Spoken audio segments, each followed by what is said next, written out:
Come, let us explore teacher selection and then meditate like a Jedi.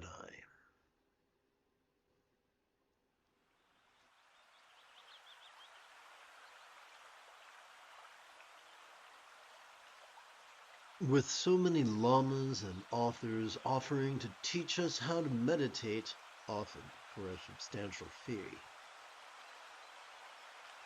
how are we to know upon which teacher or technique we should rely? Should we rely upon the teacher with the greatest beauty, fame, popularity, acclaim, wealth, resume, credentials, or letters of recommendation? Oh, hell no. The proof of the pudding is in the tasting, and we test the effectiveness of a teacher's guidance in the laboratory of our body and mind. First, we find a teacher, regardless of gender, age, or nationality, and request instruction.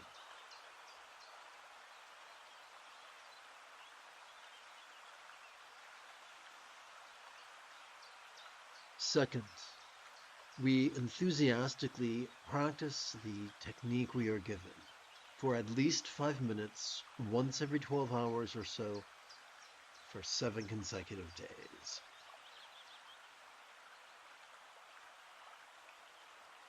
Note, if we are not up to the task of practicing thusly, then teacher selection is simply not our biggest problem. Third, after the conclusion of the second day, of the second practice and the 7th day, we look within and ask, has this week of practice increased my peace and love? If yes, then mazel tov, you found a teacher from whom you could benefit. If not, then follow up with that teacher. They won't or can't help you, then to hell with them. Find a better teacher for you at this time.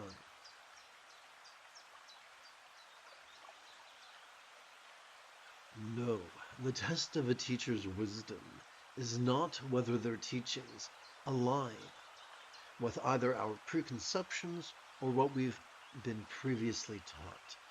For such a metric will ensure that we will never grow beyond where we are at right now.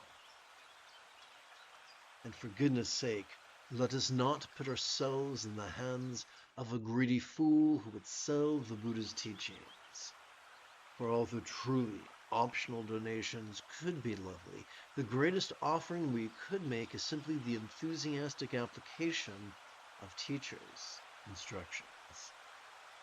If we wish to follow the footsteps of the Buddha, be he real or merely archetypical, then we must bring a scientist's curiosity and enthusiasm to be methodical into our spiritual journey. If it sounds inconvenient, and maybe even a little scary, there is probably a very good reason for that. But is it worth the inconvenience?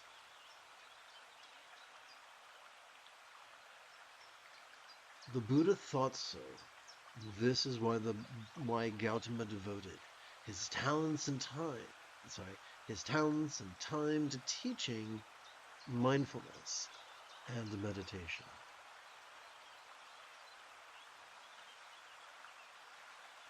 Whoops. Having completed our opening recitation, we could now shift gears. It is Rey Skywalker's Sunday morning. Come, let us meditate like a Jedi after about 30 seconds of housekeeping.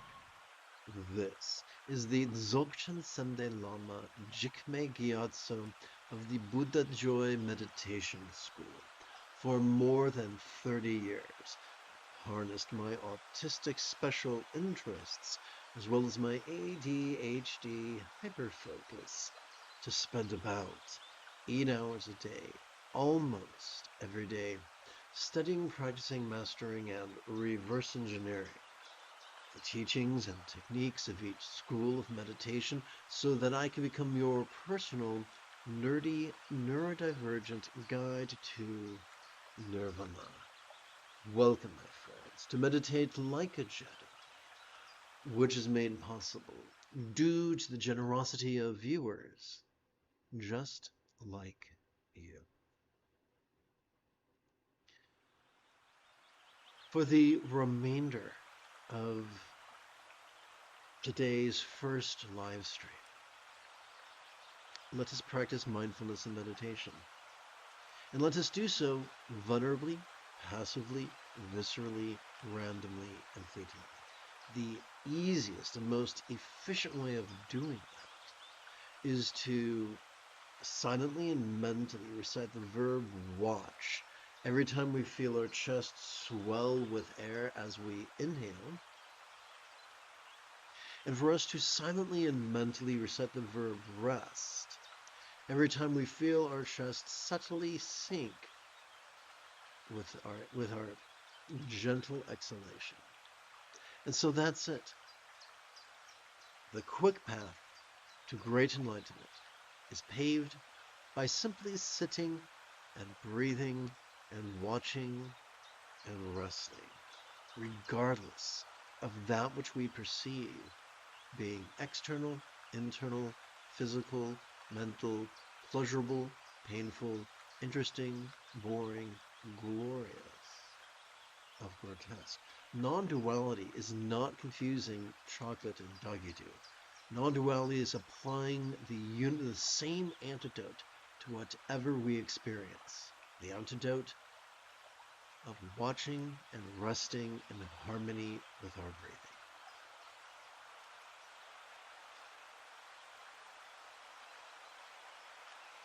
Recite.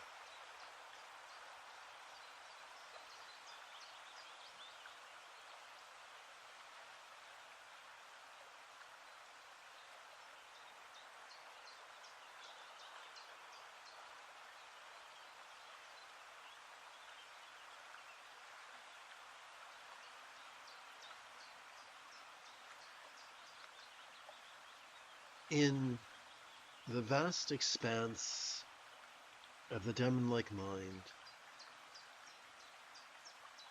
the great Buddhist reformer Prahe Vajra taught, the essence of morality was found in simply finding satisfaction in watching and resting. That doesn't mean we have to contrive bliss. That means we do not actively try to manipulate our practice. We simply watch and rest, not like a playwright, not like a director, not like a thespian, but like merely an audience member in a theater.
let's discuss the dodgy topic of pain when sitting cross-legged on the floor.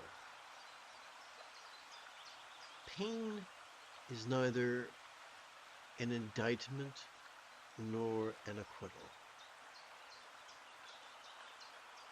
Pain does not mean we are suffering nobly.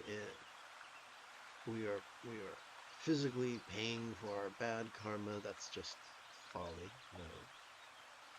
Pain does not mean it's the end of the world. We are wired. We have evolved to notice pain, to mitigate injury, and increase survival rate.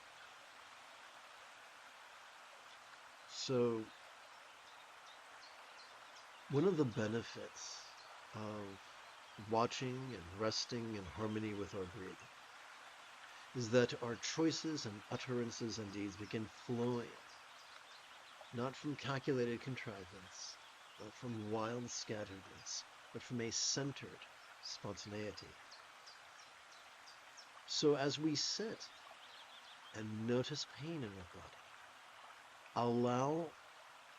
we can allow our bodies to spontaneously make the micro adjustments necessary to respond to our body's needs. Now, you won't have to look hard to find cranky, rigid teachers who would say, no, you must sit motionless like a statue. But that is not the Buddha's path. Buddha's path is not about being rigid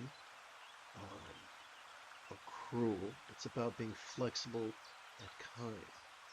Sturgeon's Law warns us that 90% of everything, including meditation teachers, suck, and not in the fun tingly way.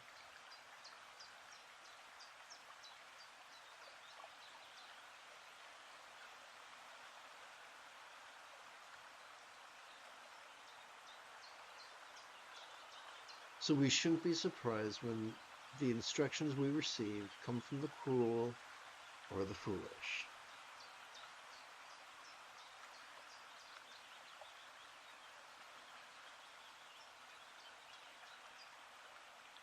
When people are cruel and foolish, watch and rest and allow your centered spontaneity to guide you away from their sphere of influence.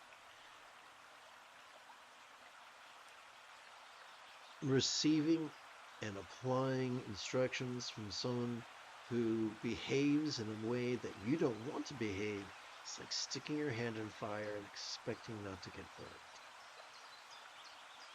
So, in conclusion, pain is your body's message to change something.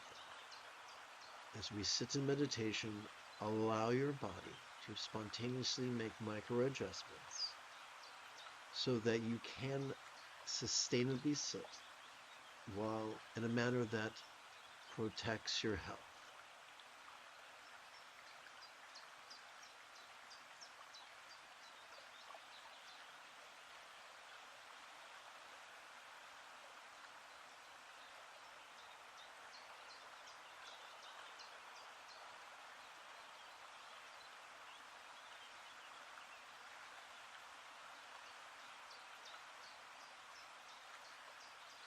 There are a multitude of dating coaches who would tell you to figure out what your crush wants and then be that person. That is bad advice. For in time you cannot help but be yourself, and then they will be very disappointed, and that will usher in the death of the relationship. Be who you are, from centered spontaneity, and you will only attract to you those who find who you really are to be attractive. That's ideal in a relationship. Whether the relationship is platonic and it's just a friendship, or whether that relationship has naked time. Be your authentic self. It's no guarantee that the person you want is going to want you back, but it is a guarantee that you will draw to you those who like who you are authentically. That might not be convenient, that might not be rapid, but is the key to fulfilling relationships.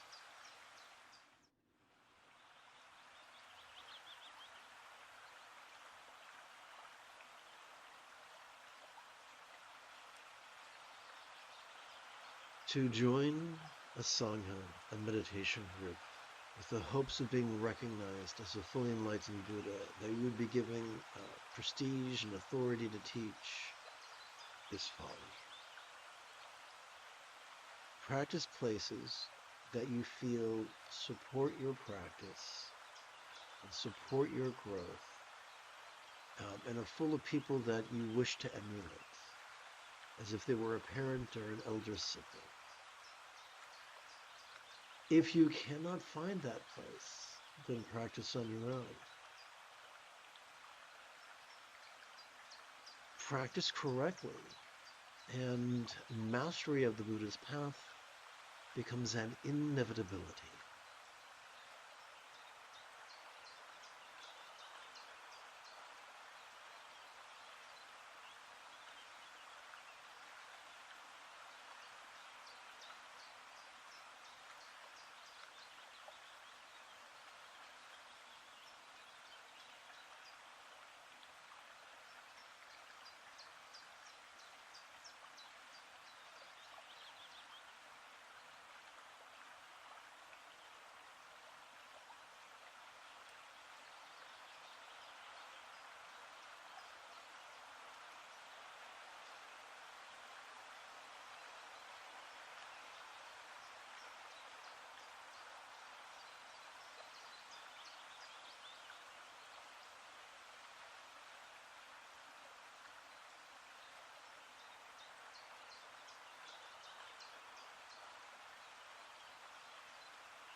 let us debunk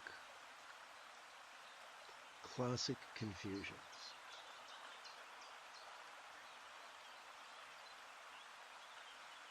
Our survival instincts, when indulged, can make us very, very rigid and literal-minded. Sadly, much communication is figurative. It can only be understood from a point of view or a worldview that is flexible.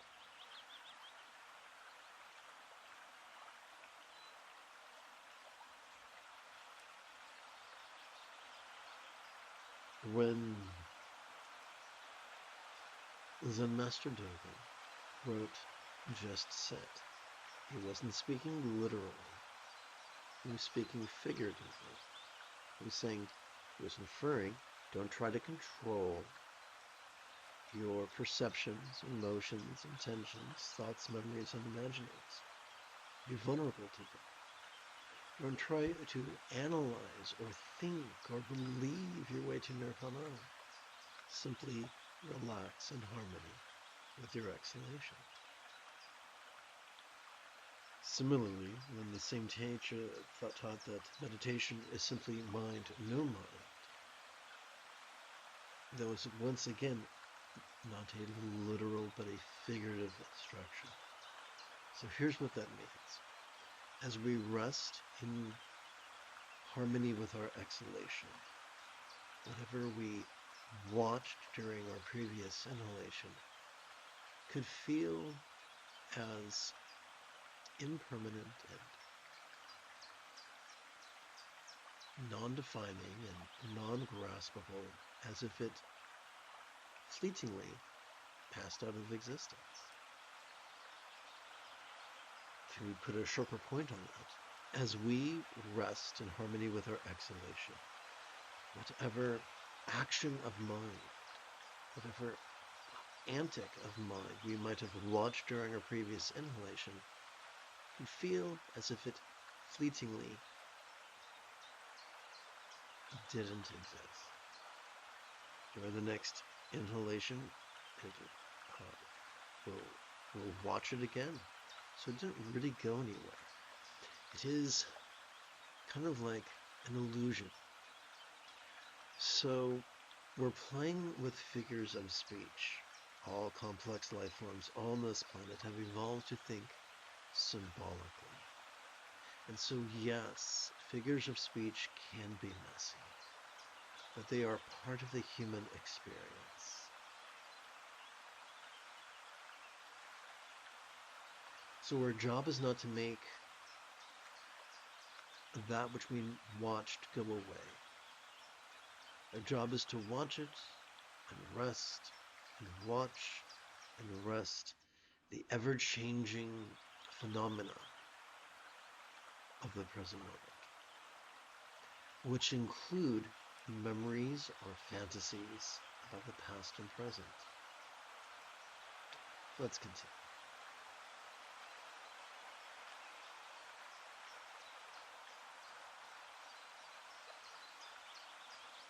No, Virginia, our job is not to chase trance or jhana. That is a patriarchal corruption of the Buddha's teachings. Remember, the Buddha taught that full enlightenment could be mastered in as little as 7 days, which makes the mastery of contrived states of consciousness an impossibility.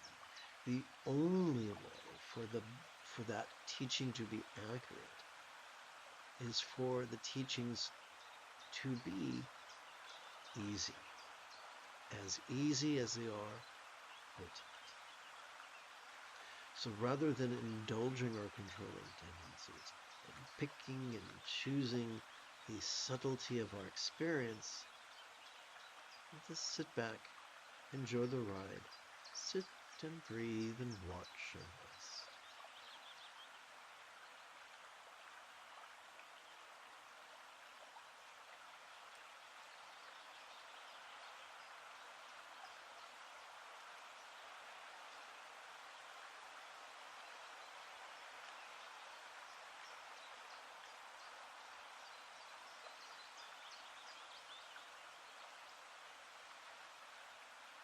many centuries after the death of Vajra or Garab Dorje, who explained that the essence of morality was finding satisfaction in watching and resting. Karma Chakmani taught that the essence of morality was non-violence. How can we reconcile those two statements? Simple. Empathy, kindness, is a barometer of our spiritual practice. Practice active focus and active analysis, and we will find ourselves growing in anxiety and aggression. Practice vulnerably, passively, viscerally, randomly, and fleetingly practice watching and resting in harmony with our breathing, and we cannot help but experience greater empathy. Yes, we will still feel the full spectrum of human emotions, but we will be controlled by them less and less and less. And despite the mood that we are in, our intention will still be guided by empathy. How does that work? Well, someone can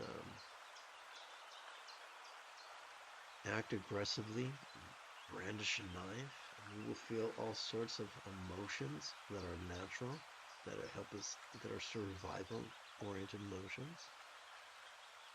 And yet we will still feel a kind intention. An intention that would rather flee than fight, or that would rather disarm than kill. Doesn't mean we're going to be successful, but that intention is there. It's how we are wired. For instance, a family member might annoy you. That doesn't mean you're going to murder them. You might feel like it, but part of you intends to do no harm. Not because you fear hell, but because you desire punishment, but simply because that's how we're wired. It's safe, therefore, to watch and rest even rage, for doing so makes it impossible to act on that rage. Watching and resting in harmony with our breathing feeds our empathy.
Let's work blue for a moment. There is a myth that if your partner truly loves you, they will perform whatever sexual favor you desire simply because they love you. The problem with that is that if someone performs sexual favor that they don't find pleasurable to perform, and they persist in performing it, it will sow seeds of aversion, either for the act or for you. Therefore, you're better off only dating people who already enjoy performing or receiving that sexual favor.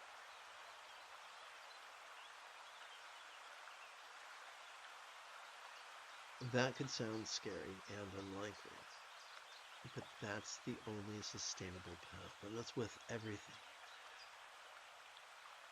Here in late-stage capitalism, we have been taught that we must coerce people and bend them to our will. But that is not a sustainable path. That is a path of effort, not a path of ease. That is a path of rigidity, not of flexibility. That is a path of fear, not of love. That is a path of superstition, not rationality. That is a path of controlling, not being laid back. That is a path of being elitist instead of egalitarian, cryptic instead of lucid, cruel instead of kind, competitive instead of cooperative. The former path might give us short-term pleasure, but long-term fulfillment only comes from the second path. The path of gentleness, cooperation. It is a difficult path. We can try as best we can to be kind and considerate and gentle. But honoring our needs will be met with resistance, sometimes internal, sometimes external, which is why it's of vital importance we practice mindfulness and meditation, watching and resting in such a way that our choices, utterances, and deeds flow from love's centered spontaneity. Will that guarantee that we please all the people all the time? Oh, hell no. But it's our best bet to do the least harm while traversing the path of love and wisdom. For there is nothing wise about being in intimate partnership with someone with whom we are not deeply compatible. We might be sentimental towards them, we might sincerely love them, but they will make us miserable and we will make them miserable if they cannot bear our authentic self, and vice versa. And so we come back to remedial non-duality, the universal remedy of watching and resting as we sit and breathe. It's the key to helping us navigate each facet of life.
Patriarchy does not love you. Patriarchy seeks to exploit you. Patriarchy seeks to make you feel bad in order that it might feel good. The genius Jane Austen wrote in Pride and Prejudice of a supporting character, a villainous supporting character, who praised each of her attributes and denigrated anybody who did not possess those attributes, even as something as innocuous as a bump in someone's nose. Members of patriarchy who are naturally asexual or aromantic will denigrate those who are not. Members of patriarchy who are deeply sexual will denigrate those who are not. They are coercive and cruel, and not a source of wise counsel.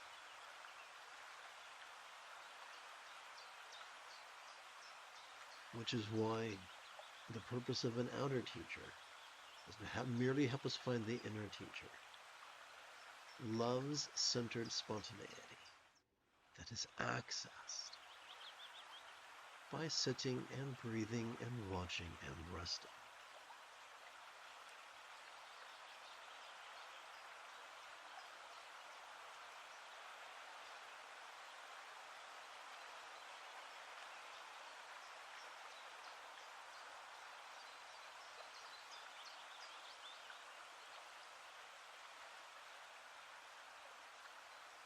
Some texts talk of, or read of 8 jhanas, some only speak of 4. What's important to bear in mind is that the longer we sit comfortably with our eyes closed, the deeper we're going to go automatically. Every night when we fall asleep, our central nervous system is dancing up and down the jhanas. There's nothing mystical or magical about it. There are natural processes. The foolish think themselves great from labeling naturally occurring phenomena and then contriving them. The wise dispense both with labels and contrivance, and simply allow the body and brain to do their own thing.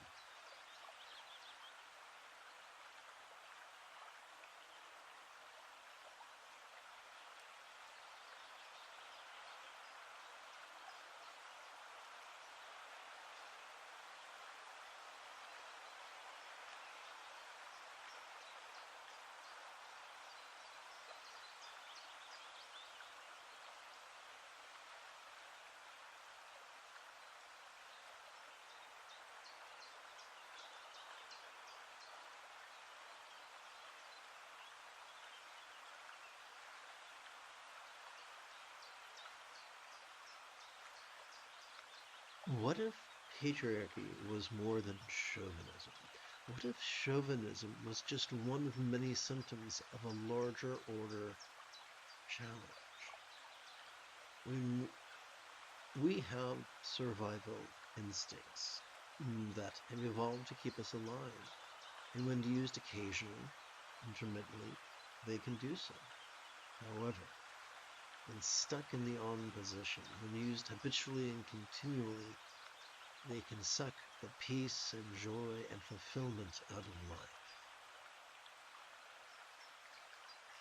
It is those survival mechanisms which are ideal to protect neighbor children from a bear,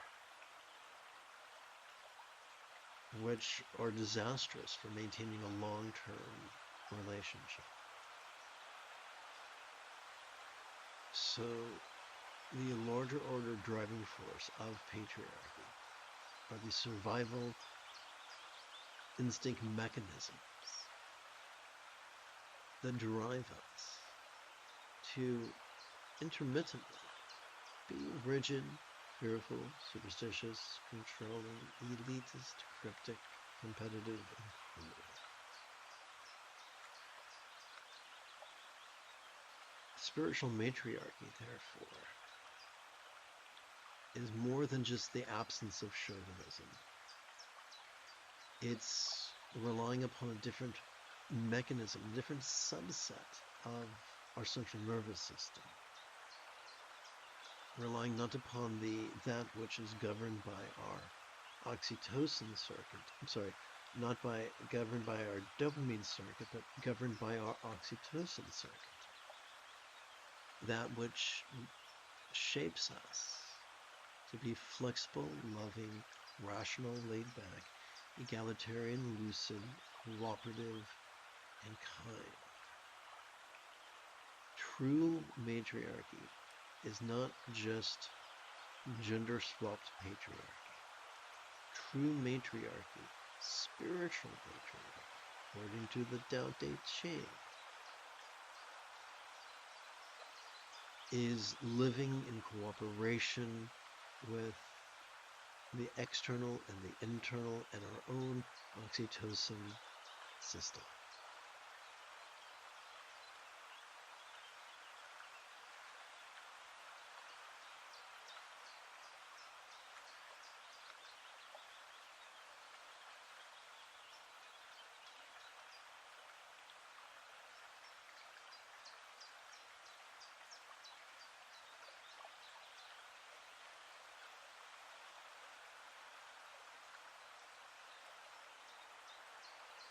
If someone gets on your last nerve, it doesn't necessarily mean that they're bad or good, or you are bad or good. It just means that right now, at this time, they are not good for you. There's nothing inherently wrong about a square peg or a round hole, but that doesn't make them compatible.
Let us conclude this morning's group meditation, but with the Cuckoo Song of Awareness by Garab Dorje.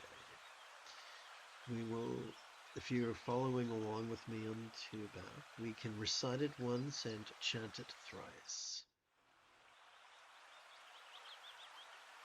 The true nature of infinite diversity is non-dual, for the wisdom of each phenomena is free of the need for conceptual elaboration. The so-called state, just as it is inexpressible, for all manifested forms are ultimately self-perfected. As everything is already accomplished, by giving up the affliction of striving, one finds oneself naturally abiding in the effortless state.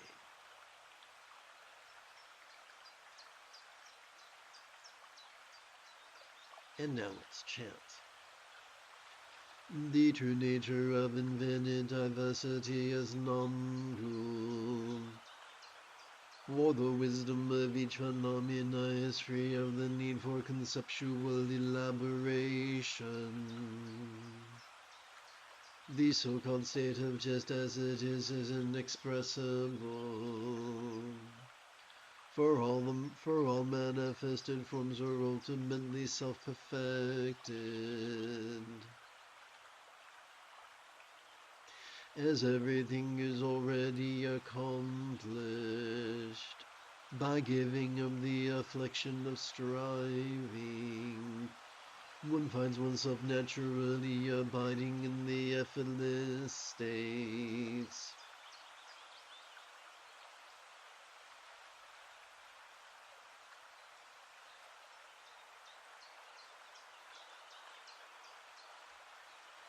The true nature of infinite diversity is non-dual. For the wisdom of each phenomena is beyond the need for conceptual elaboration. The so-called state of just as it is inexpressible. For all manifested forms are ultimately self-perfected. As everything is already accomplished, by giving up the affliction of striving, one finds oneself naturally abiding in the effortless state. We come to our final recitation. The true nature of infinite diversity is non-dual. For the wisdom of each phenomena is free of the need for conceptual elaboration. The so-called state of just as it is inexpressible. For all manifested forms are ultimately self-perfected. As everything is already accomplished, by giving up the affliction of striving, one finds oneself naturally abiding in the effortless state.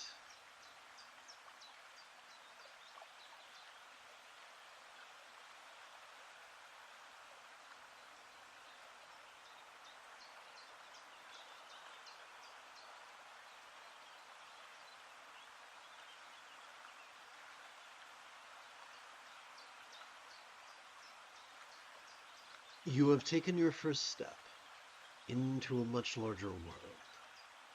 If you feel that I have earned it, you could give this live stream a thumbs up. You could even help support this channel.